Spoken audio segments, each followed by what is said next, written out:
Please, thank you very much.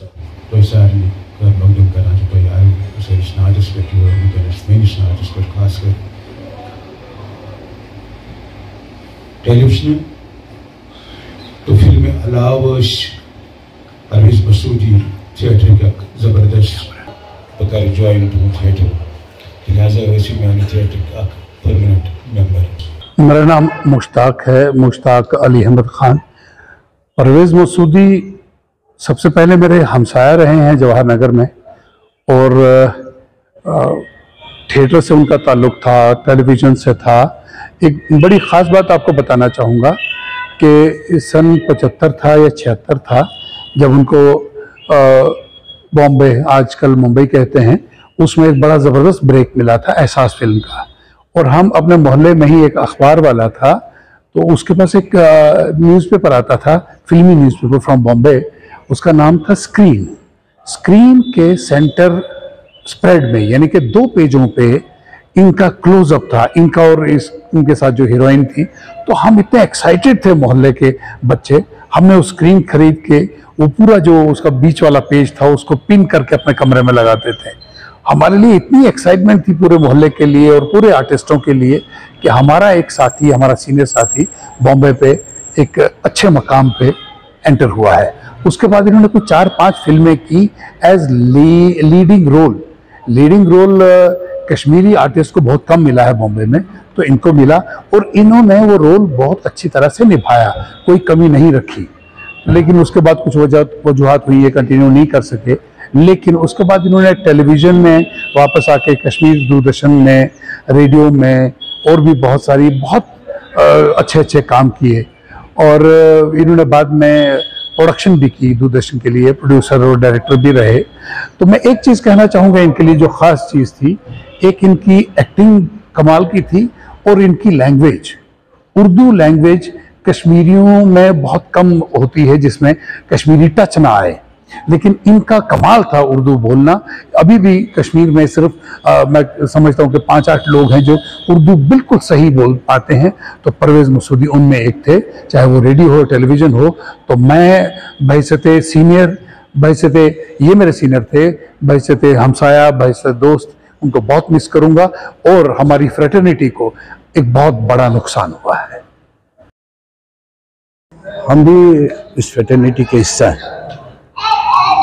Parvez Masoodi के बारे में मैं क्या कहूँ, इतने ही शरीफ उल नफ्स इंसान थे। एक्टर तो थे ही थे, उनकी अदाकारी के बारे में हम बात ज़्यादा नहीं करेंगे। उनके साथ जो हमारे ताल्लुकात थे उनके बारे में हम बात करेंगे। मैं बचपन से इनको जानता हूँ, मेरे सामने ही हम साथ साथ ही पले बड़े, हम उम्र थे। मेरे सामने ही यहाँ से बॉम्बे के लिए निकले जब इनको जाना था वहाँ एहसास फिल्म के शूट के लिए। उसके बाद जब फिल्म बनी, जब रिलीज़ हुई, तो हम एक साथ थे बम्बई में, जुहू बीच पे बैठे थे, मूंगफली खा रहे थे, हम एंजॉय कर रहे थे। मैं परवेज़ को कह रहा था, यार आपकी फिल्म बहुत चल रही है, रिगल में भी और किसी थिएटर में भी थी, तो अल्लाह करे कि आप कामयाब रहें। साइन कर वारिया फ़ख्र के कशीर पे जाओ अक्सर नफ़र इससे भी हीरो बने हो। हम तो यहाँ आए, स्ट्रगल की, हम भी चाहते हैं कोई अच्छा सा रोल मिले। अभी तक तो कोई रोल अच्छा नहीं मिला, लेकिन तो वारिया किस्मत असर अल्लाह ताला करने कामयाब। ये चीज़ें चलती रहती हैं इस फिल्म इंडस्ट्री में। लेकिन अब यहाँ पे आके तकलीफें उठाने के बाद वो वापस आ गए, हमारे दूरदर्शन के साथ जुड़े, वह हमारे साथ काम किया, कई सीरीज़ में हम साथ साथ रहे। बहुत ही अच्छे अदाकार भी थे, बहुत अच्छे इंसान भी थे। मैं ज़्यादा कुछ नहीं कह सकता। अल्लाह उन्हें जन्नतुल फिरदौस अता करे। शुक्रिया। परवेज़ मसूदी से मेरी मुलाकात अक्टूबर-नवंबर 1983 में हुई थी, जब मैं आफ्ताब में काम करता था। तो मैं ख्वाजा सनाउल्लाह भट्ट मरहूम ने कहा था कि उनसे इंटरव्यू करें, क्योंकि उन दोनों इनकी फिल्म एहसास के बड़े चर्चे थे, क्योंकि उसका बैनर बहुत ज़बरदस्त था। शोले के बाद जिन्होंने वो फिल्म बनाई थी जीपी सिप्पी, वही बैनर उनको मिला था तो फिल्म एहसास में, और काम बहुत था। वो फिल्म सुपरहिट हुई थी, उसके बाद ये छा गए थे। अब अजीब है ज़िंदगी के दाव पेच कि एक तो ये आसमान पे पहुंचा था और अचानक फिर नीचे चला आया। वो इसलिए शायद क्योंकि बॉम्बे में बड़ी मसलहतें होती हैं, लोगों के लिए बड़ा मुश्किल होता है वहाँ ज़िंदा रहना, लेकिन वो नहीं रह पाए उन हालात में, यहाँ आ गए।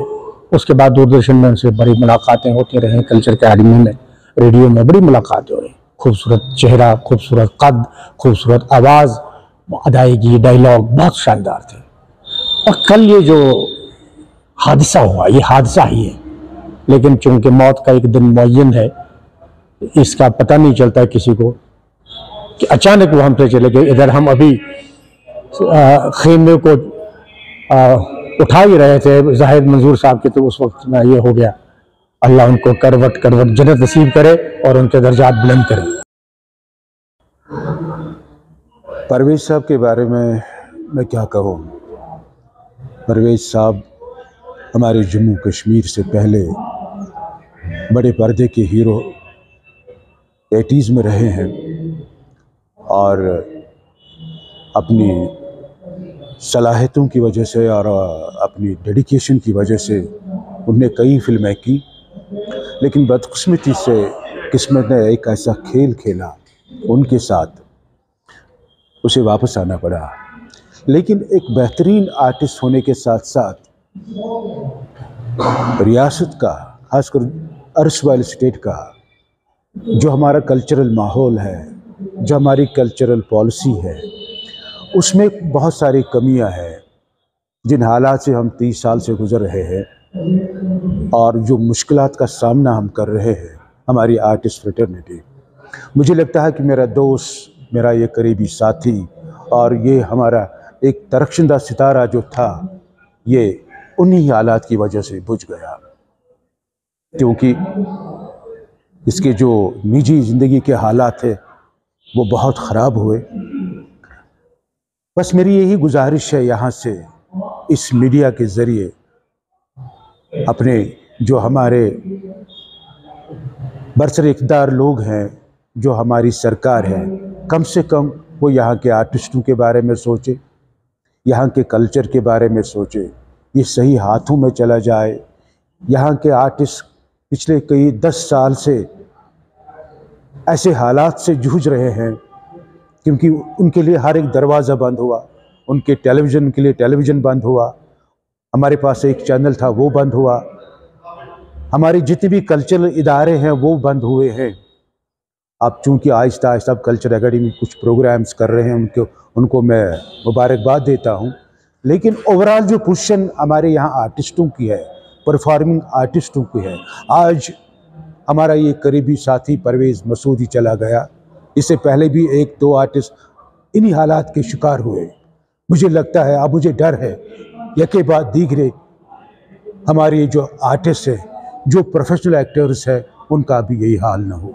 बस मेरी यही गुजारिश है गवर्नमेंट से कम इस फील्ड के बारे में, इन आर्टिस्टों के बारे में वो सोचे, क्योंकि बहुत हो चुका है।